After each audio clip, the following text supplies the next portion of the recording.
Para kekasih, dan saya ingin supaya hari ini saudara dan saya bersemangat. Ya, katakan, bila saya bersemangat, saya bisa menangkap firman Tuhan. Bila saya lesu, saya tidak bisa menangkap berkat. Yang percaya, beri tepuk tangan bagi dia. Haleluya. Saudara, bila saudara melihat background yang pertama dari slide ini, saudara, di sini saya menunjukkan tentang pohon Natal dengan hiasan coronavirus, ya, saudara. Dan inilah keadaan daripada dunia saat ini yang kita sedang alami. Dan di sini kita melihat keadaan yang gloomy, keadaan yang sendu, keadaan yang tidak menyenangkan, ya, saudara. Tetapi satu perkara, Tuhan mau memberikan pengharapan bagi kita semua. Katakan, itu yang luar biasa. Itu sebab para kekasih, saya ingin supaya semua saudara menyadari bahwa Natal tahun ini kita mengikutinya, kita mengadakannya dengan ancaman daripada virus ini. Itu sebab kalau saya dan saudara datang kepada Tuhan segenap hati, Tuhan akan melewatkan segala mara bahaya, malapetaka, sakit penyakit dan bencana apapun pada tahun yang akan datang. Katakan, luar biasa. Beri tepuk tangan yang baik bagi dia. Haleluya. Saudara, kedatangan Yesus, kedatangan Tuhan Yesus memulihkan semua keberantakan. Amin apa tidak? Ya, mari kita akan baca tema ini. 1, 2. Kedatangan Tuhan Yesus memulihkan semua keberantakan. Amin. Dan saudara harus tahu, ini berita sama aja. Tetapi dalam lingkup hidup kita, di dalam semua keadaan kita pasti beda. Saudara, kalau saudara membeli satu obat di apotek atau toko obat, ini untuk semua macam penyakit. Saudara, lebih baik saudara tidak membeli dan tidak bawa pulang, tidak meminumnya. Ya, itu sangat bahaya. Ya, tidak mungkin sebuah obat, sesuatu dosis, sesuatu farmakologi menghasilkan kesembuhan pada banyak penyakit. Tetapi peringatan Natal ini memberi kepada Anda dan saya Yesus pribadi. Dia pemilik sorga. Dia adalah yang menciptakan saudara. Adapun saya dan Anda berantakan, itu bukan pekerjaan dia. Katakan, berantakan bukan pekerjaan Yesus.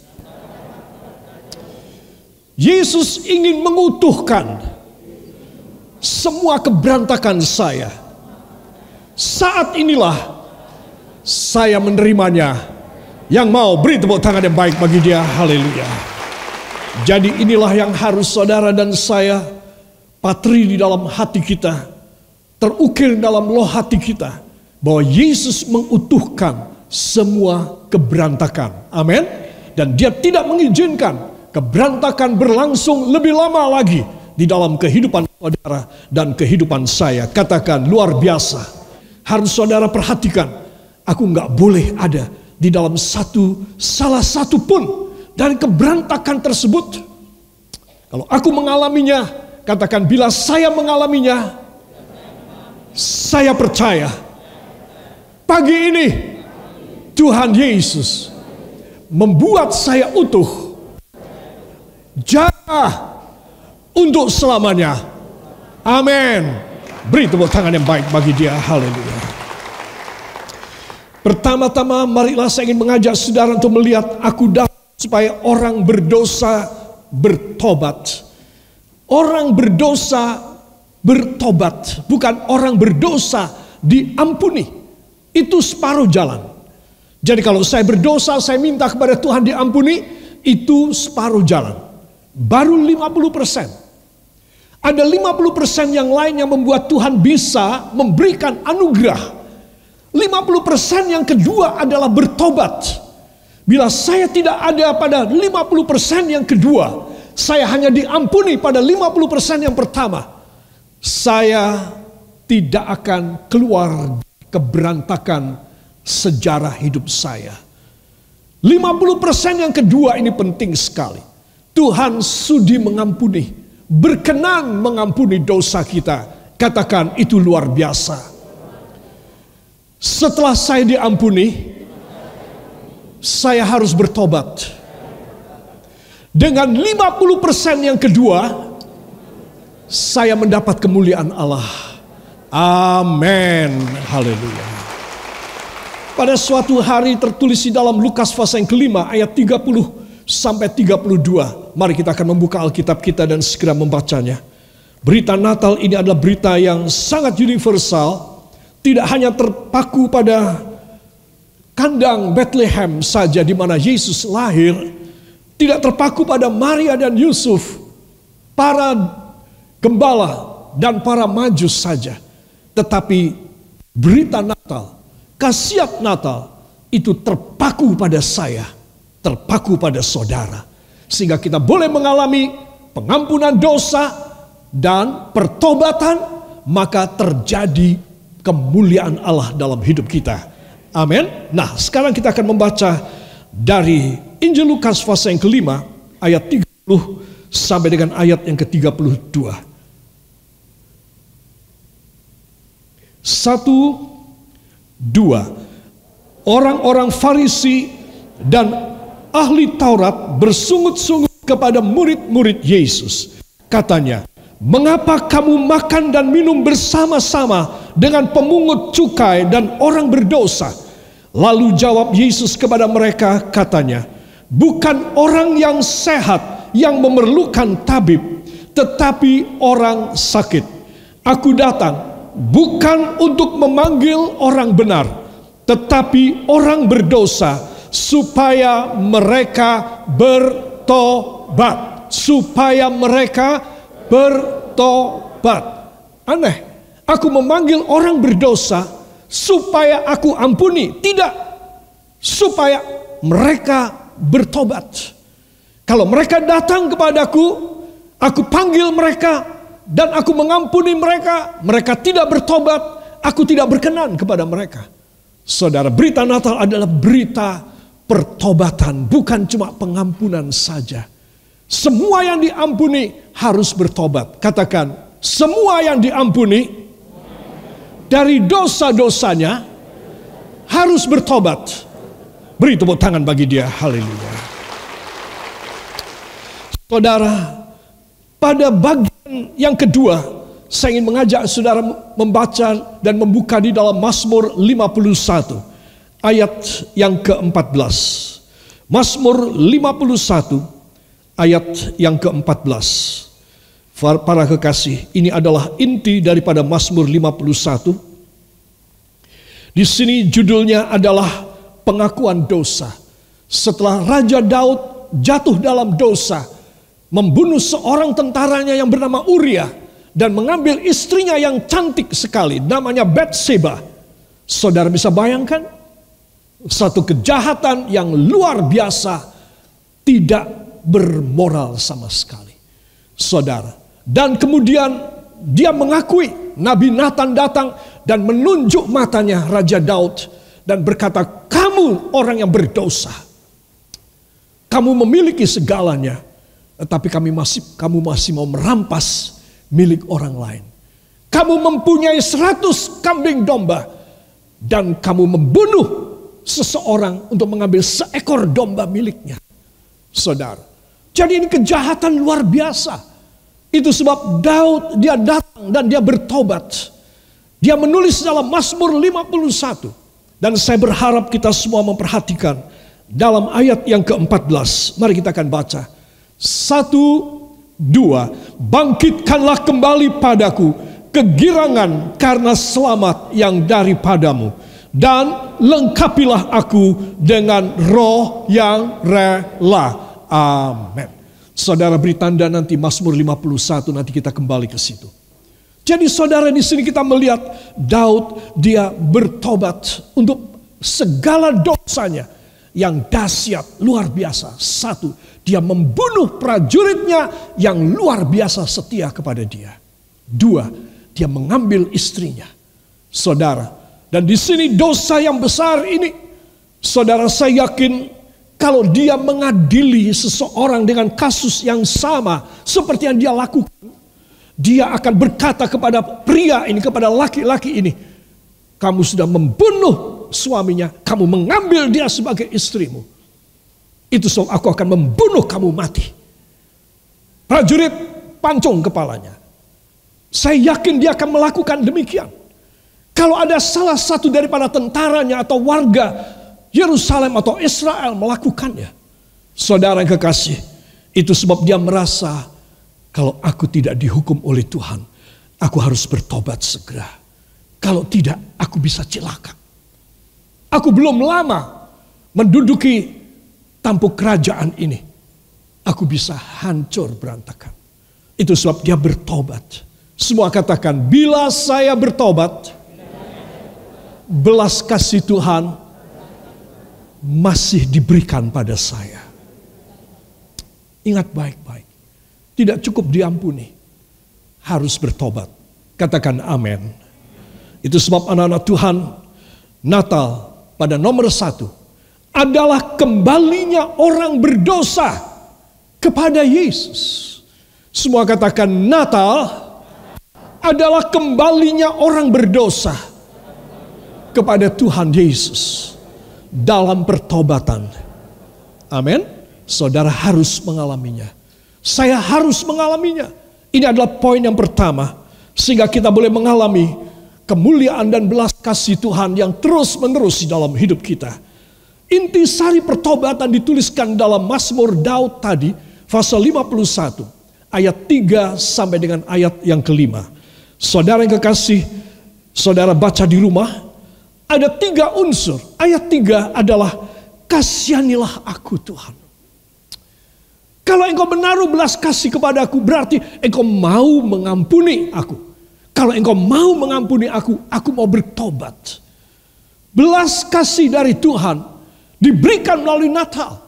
Saudara, itu sebab Yohanes 3 ayat 16, karena begitu besar kasih atau belas kasih Allah kepada manusia, sehingga dikaruniakannya apa?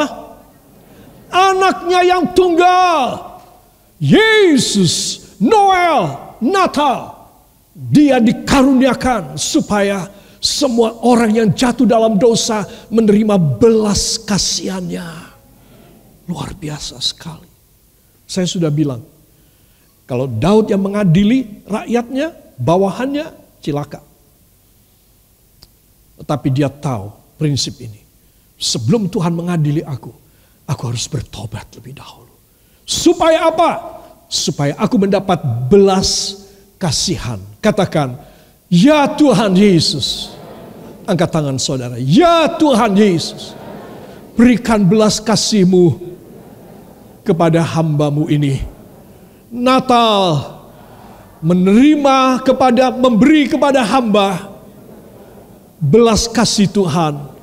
Dengan iman hamba menerimanya. Amin.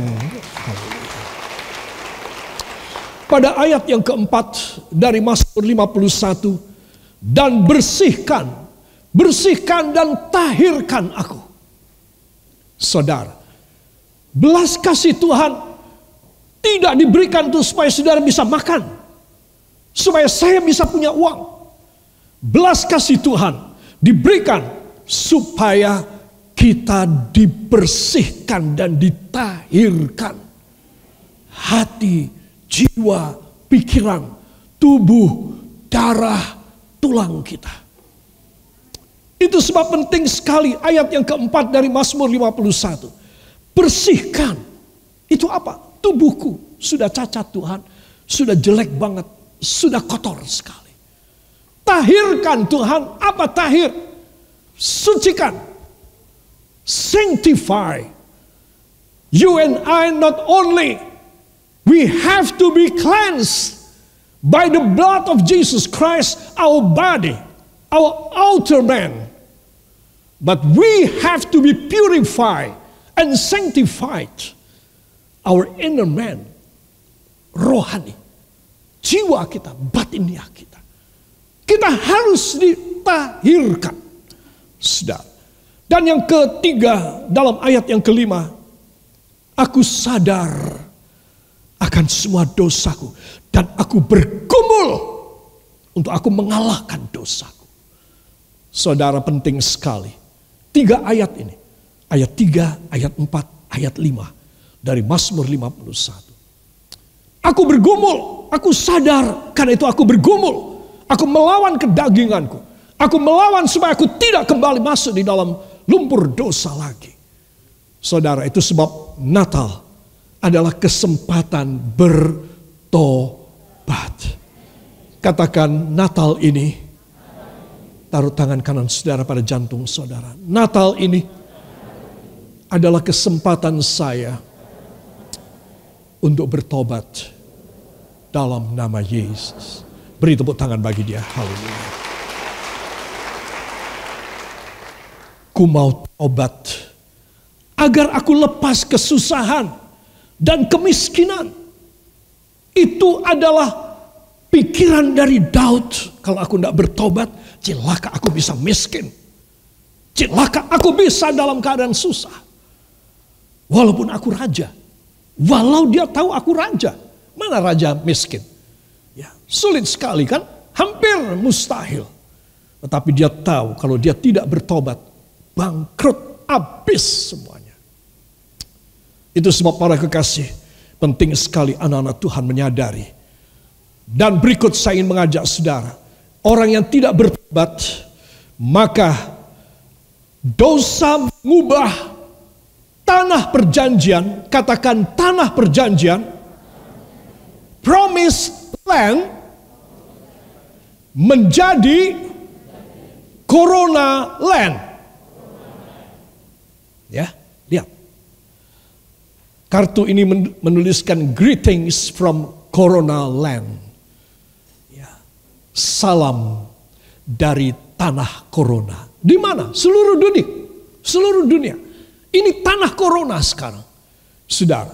Sehingga promised land, tanah perjanjian, firman dan perjanjiannya, itu menjadi hancur, tidak berdaya lagi. Oleh sebab apa? Oleh sebab dosa. Saya tidak mengatakan dan saya tidak menjudge semua orang yang kena Corona, ya, terinfeksi dan meninggal karena COVID-19 adalah orang yang tidak bertobat. Tidak. Tetapi orang bertobat, orang tidak bertobat, orang sakit, orang seger, di seluruh dunia tinggal di Corona land sekarang ini. Betul apa tidak? Saudara, itu sebab kita harus menjaga supaya tanah perjanjian, katakan supaya hidup saya tetap di tanah perjanjian. The promised land tidak berubah menjadi Corona land. Saudara, mungkin saudara tidak terkena, tetapi saudara tidak terkena virusnya, tetapi terdampak karena keadaan sekitar saudara. Betul apa tidak? Kita ada pada Corona land saat ini. Tanah perjanjian dan semua perjanjian Allah tidak terjadi batal. Karena apa? Tidak bertobat. Itu sebab para kekasih, saya ingin mengajak semua saudara memperhatikan dalam Yeremia pasal 18 ayat 7 sampai 10 berhubung waktu saudara baca di rumah. Di dalam Yeremia 18 ayat 7 sampai 10, Tuhan Allah berfirman demikian.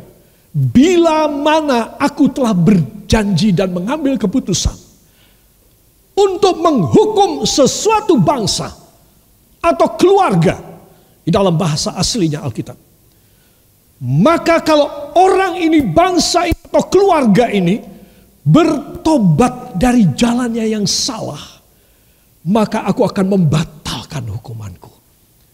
Ya, ketika saya mengatakan aku akan membatalkan hukumanku, saudara berkata, wow, puji Tuhan. Separuh saya di sini, wow, separuh di sini, puji Tuhan. Ya, biar sini dulu bicara, apa bicaranya? Lalu kemudian di sini apa bicaranya? Ya, ya. Tuhan berfirman, bila sesuatu keluarga atau bangsa yang aku sudah tetapkan, aku sudah berfirman, aku mau menghukum bangsa ini. Tetapi bila mana bangsa ini bertobat, maka aku akan membatalkan hukumanku. Wah, kompak sekali ya gereja ini ya. Luar biasa.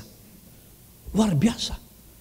Kalau seseorang sudah dijatuhi hukuman, Tuhan sudah berkata, aku akan hukum kamu, Timothy. Tetapi si Timothy ini menangis dan bertobat. Apa yang dilakukan oleh Tuhan? Membatalkan. Beri tepuk tangan bagi dia.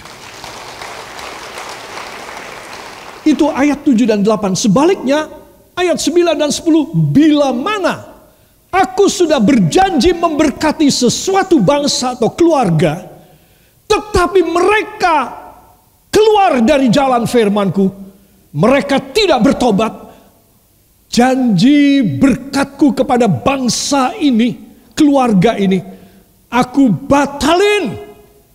Tidak usah bilang wow. Ya, para kekasih, batalin lu saudara. Walau dia sudah janji. Itu sebab seorang yang mau tinggal dalam the promised land, tinggal di dalamnya, maka dia harus membuka hati.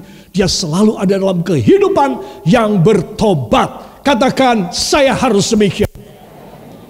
Any one of us that have already fell in sin, and we have to repent from every sinful life, worldliness, and we have to come back to Jesus Christ our Savior, and He will make us a new creation, without and free from any judgment and punishment because of our sinful life before. That's why we have to come to Him and we have to repent. Repentance is the key word for God, and all the heavenly things may be and can be poured out to your life. Ini saja alasan Tuhan bisa kasih berkat berlimpah apa tidak pada saya dan pada Anda. Semua katakan bertobat adalah kata yang luar biasa pada Natal ini. Beri tepuk tangan bagi dia. Haleluya. Saudara yang kekasih, hal yang kedua. Aku datang untuk apa? Tadi aku datang untuk supaya orang bertobat. Katakan Yesus datang atau Noel. Ya, Noel itu berarti kelahiran ya. Yesus Natal. Natal juga berarti kelahiran ya. Dalam bahasa Portugis. Nah, jadi saudara, itu untuk apa? Untuk supaya orang bertobat. Yang kedua, Yesus datang untuk menyembuhkan. Yang suka, katakan pada samping Anda, ini wow banget. Tanya, apanya yang wow? Terus jawab. Lali. Yang wow adalah Yesus datang untuk menyembuhkan. Wow. Di dalam Matius pasal yang ke-8 ayat 6 sampai 8 dan ayat yang ke-13. Saudara buka saja untuk melihat perikop ini. Judulnya adalah, subtemanya adalah Yesus menyembuhkan hamba seorang perwira di Magelang. Di mana? Kapernaum. Ya. Saudara, wow sekali. Kisah ini luar biasa. Kisah ini mengenai seorang prajurit. Dia seorang kapten tentara, ya seorang komandan. Kalau sekarang adalah dengan jajaran leveling kepangkatan di TNI, ini adalah seorang kolonel. Ya. 3 mawar pada 3 melati pada pundaknya. Saudara, dia adalah seorang kolonel, tinggi sekali pangkatnya. Dia setia, dia punya integritas bagus, dia cemerlang dalam tugas, dia akan naik menjadi jenderal bintang 1. Saudara, demikianlah komandan ini. Kapten tentara ini, komandan ini datang kepada Yesus dan menyembah di kaki Yesus. Dan berkata, Tuhan, hambaku laki-laki sakit di rumah hampir mati. Tolong sembuhkan dia. Dan komandan ini adalah seorang kafir, bukan orang Yahudi. Karena waktu itu Israel dijajah oleh Roma. Jadi dia datang Dan dia berkata kepada Yesus, tolong. Pasti hambanya ini orang yang setia banget sama dia. Ya, orang yang ngawulo banget. Yang melayani banget. Jadi dia minta, dia sengaja datang kepada Yesus untuk menyembuhkan si hamba yang sakit ini. Yesus kontan menjawab, baik, aku akan datang ke rumahmu dan menyembuhkan dia. Tapi mengherankan sekali. Komandan tentara ini berkata, maaf guru, bukan itu yang aku minta. Aku tidak layak menerima kau datang ke rumahku. Dia merasa aku ini kafir. Aku bukan orang Yahudi. Aku bukan orang yang pilihan. Jadi Yesus, please, dari tempat kita bertemu ini, katakan sepatah kata saja, maka hambaku akan sembuh. Itu sebab Anda dan saya harus tahu, Yesus datang untuk menyembuhkan, bahkan, katakan bahkan, dengan sepatah kata saja.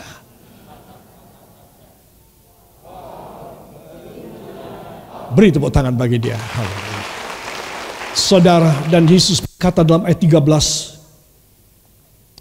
Lalu Yesus berkata kepada perwira itu, pulanglah dan jadilah kepadamu seperti yang engkau percaya. Katakan, akan terjadi seperti yang saya percaya. Hanya dari sepatah kata saja dari Tuhan Yesus. Beri kemuliaan yang baik bagi dia. Haleluya. Yang ketiga, katakan, Yesus datang supaya saya hidup berkelimpahan. Ayatnya di mana? Yohanes 10 ayat 10. Ayo kita buka, kita akan baca pada bagian penutup ini. Injil Yohanes pasal yang ke-10 ayat yang ke-10. 1, 2. Pencuri datang hanya untuk mencuri dan membunuh dan membinasakan. Aku datang supaya mereka mempunyai hidup dan mempunyainya dalam segala kelimpahan. Amin. Katakan amin, saudara. Natal supaya kita hidup berkelimpahan. Harus engkau dapat. Harus aku dapat. Dalam nama Yesus. Aku akan hidup berkelimpahan. Ini janji Tuhan. Amin. Saudara percaya bahwa ini ada janjinya yang tidak bisa berubah. Langit dan bumi akan berubah dan lenyap. Tetapi tidak ada satu titik dan koma di dalam firmanku yang berubah tempat. Tidak. Titik adalah selesai. Gak boleh. Firman adalah ya dan amin. Itu titik. Koma masih ada sambungan. Jadi firman Tuhan itu masih ada kondisi separuh kemudian.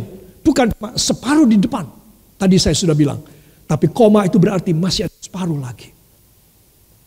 Firman Tuhan adalah titik, ya dan amin. Firman Tuhan adalah koma. Ada persyaratan kemudian. Kalau saya dan Anda melakukan firman, maka firman ini titik dan komanya tidak akan berubah. Semua katakan luar biasa. Natal ini menjadi kehidupan yang baru pada sisa umur saya, dalam nama Yesus. Amin.